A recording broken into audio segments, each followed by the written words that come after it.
Hey guys, how's it going? Austin Reed here. Hope you guys are having a wonderful day. Here's the next video and the continuation of the history of me. Yeah, so middle school was hard, elementary school was hard. That was it.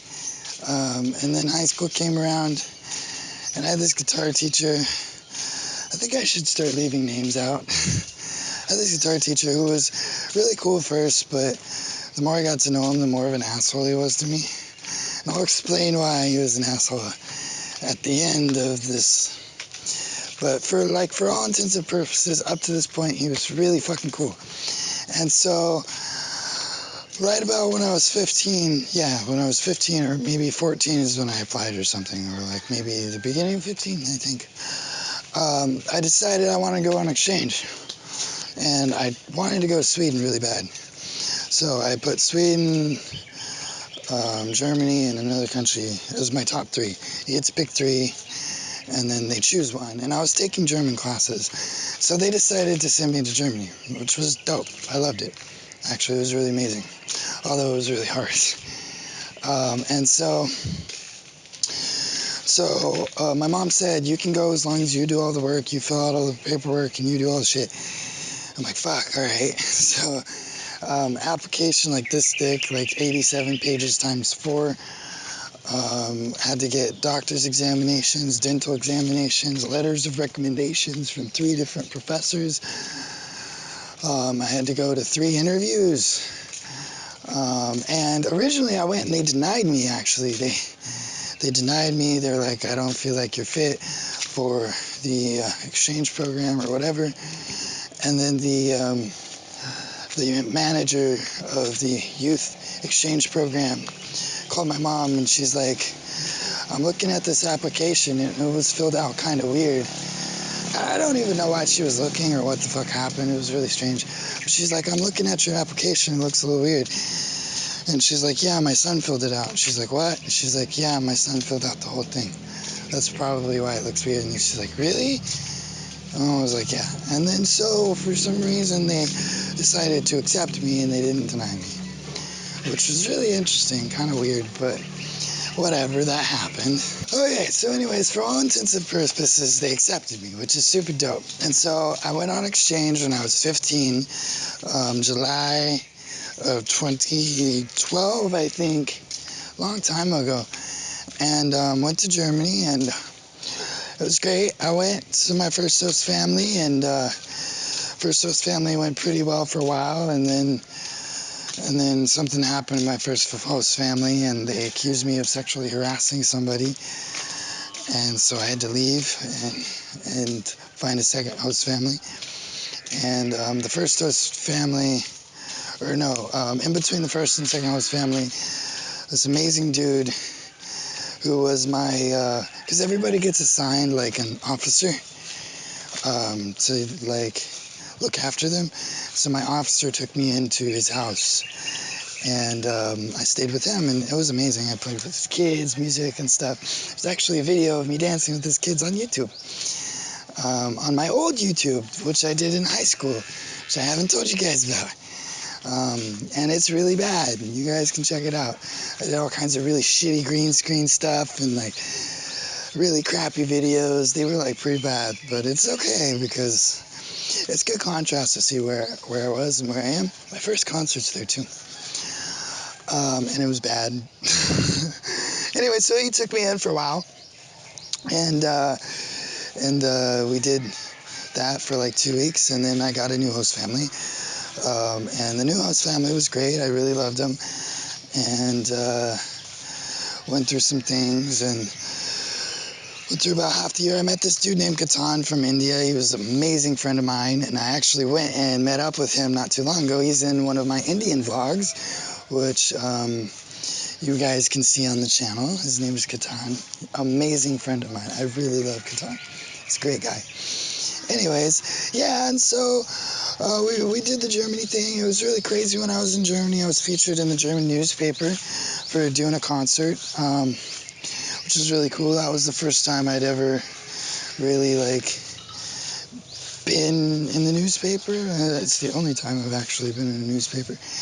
And it was a little weird because after playing on a couple different stages and some concerts and stuff, people like on the street started to kind of know me.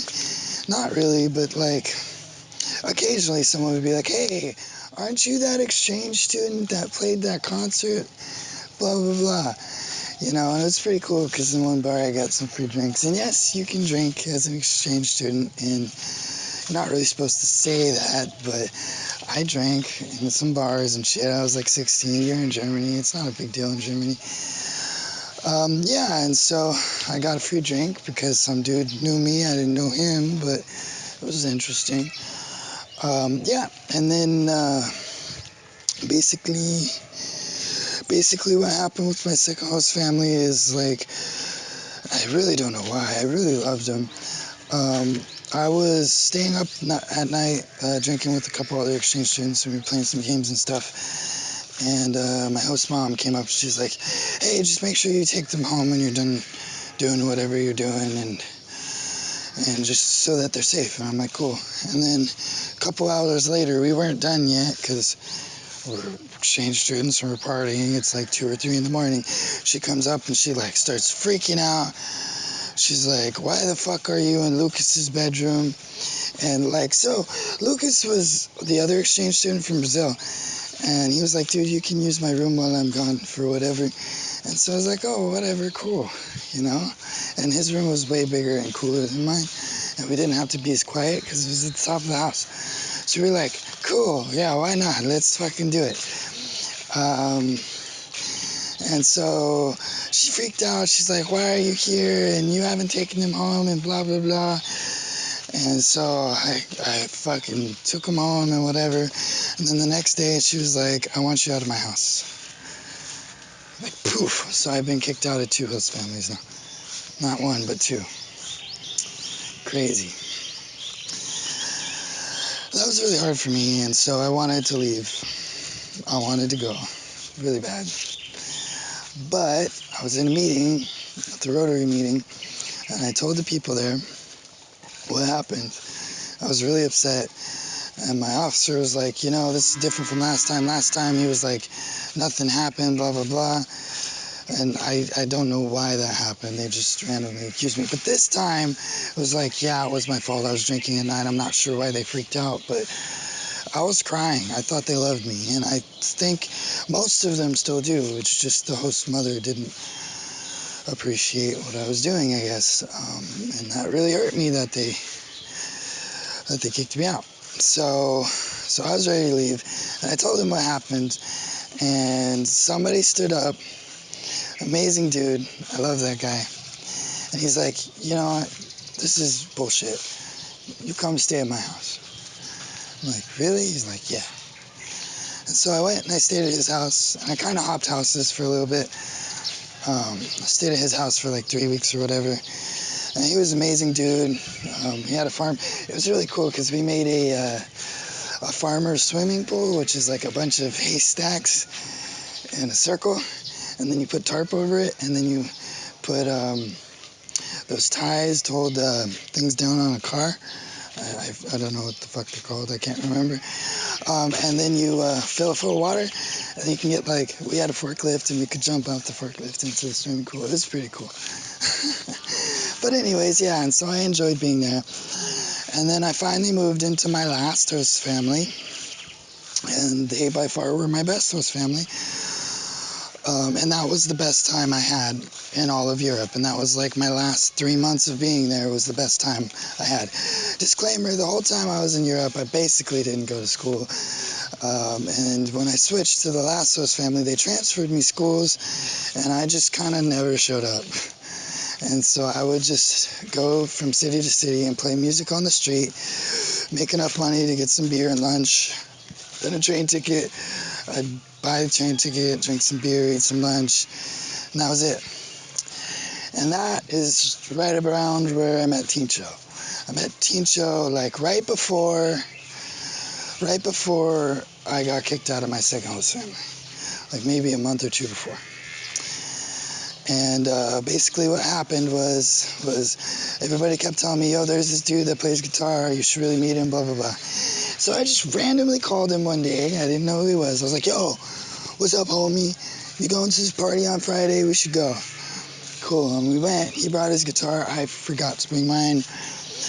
And so we stayed together. That was a good day. We stayed together that day and drank a lot and played music, and that was amazing. And that was back when I was, God, there's so much shit to this story. That was back when I was dating this Taiwanese chick, and she was such a bitch to me. Like, she fucking dated me and then would dance with other guys to kind of make me feel bad. And then she broke up with me, and she would, like, get on other people while I was around her. It was, like, horrible. It was not good. But that day with Tincho was the first day that I actually... It was the first day that I actually got over that breakup with Tincho. And she was there, and we were playing. I was having such a good time that she eventually just fucking stormed off and left. I guess she couldn't handle it or something. I knew that she was really trying to get to me, but in my mind, she wasn't even there. And that was the first time I really kind of got over her. Kind of. But yeah. And then, so I met Tincho, and me and Tincho, fuck, dude, we did some crazy shit. We used to go into a bar and be like, hey, there was a band playing, and we'd be like, hey, when you're done playing, do you think we could play like 1 or 2 songs? Every time, and it worked every time. And we'd play some songs, and we got a couple gigs. We got, there was this, in Borken, the town I was at, they did this like beach thing where they put down a bunch of sand and made it into like a festival, and we played a couple hours there, even though it was fucking horrible, to be honest with you. I think it was bad.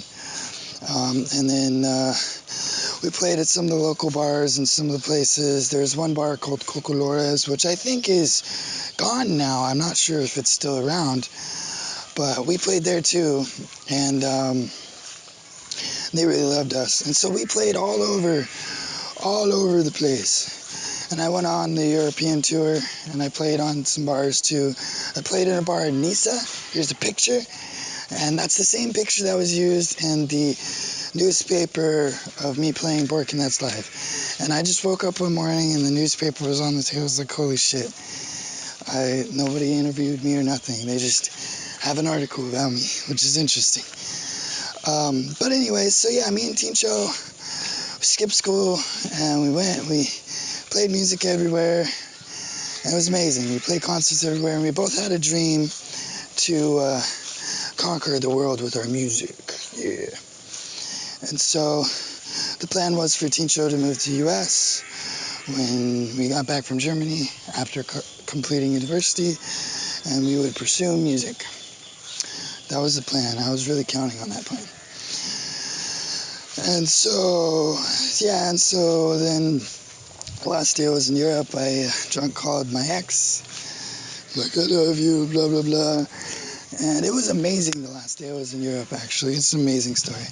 So we went to that bar, Cocolores, and they let us play.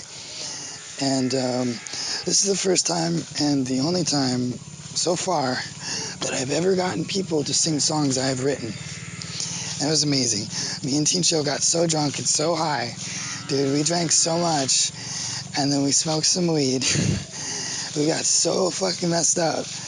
And we like just played all night long at this bar. Got free beer. Had a couple shots. And I just remember jumping around. People were singing the song that we wrote, which is amazing. And on top of that, I remember playing Sweet Home Alabama, and just like, I was so drunk, just going like, do do do do do do do do do do. I remember that. It was amazing. And we played till like 3 or 4, and we went back to the house. And then me and Tincho got like a beanbag fight and started crying and shit. And then I called my ex at some point, and half the people fell asleep. I couldn't sleep. And then I went to the airport to go leave back to the States. And I started saying goodbye to my friends. And I say goodbye to one of my friends. I'm like, hold on a sec. And then I walk over to the fucking garbage can. I just start puking, like super bad. I'm like, bleh, like all over the fucking garbage can. And then my host dad got me some water and some mints, which is great. And then I went through security, and I was so hungover, I just remember. And that was back when I smoked bad shit. I smoked. That was horrible. And so, first thing I said to my mom when I got off the plane, I was like, hey, Mom. She's like, what's up? I'm like, can I have a cigarette? Like 16-year-old kid. Like, yo, can I have a cigarette? So she gave me a cigarette, which is cool. Eventually I quit smoking, so I guess it doesn't really matter in the scheme of things, but yeah, that happened. And so that was Germany. 16 minutes. I'm gonna cut this one and jump on to the next one, which is gonna be the continuation of high school and university. Yeah.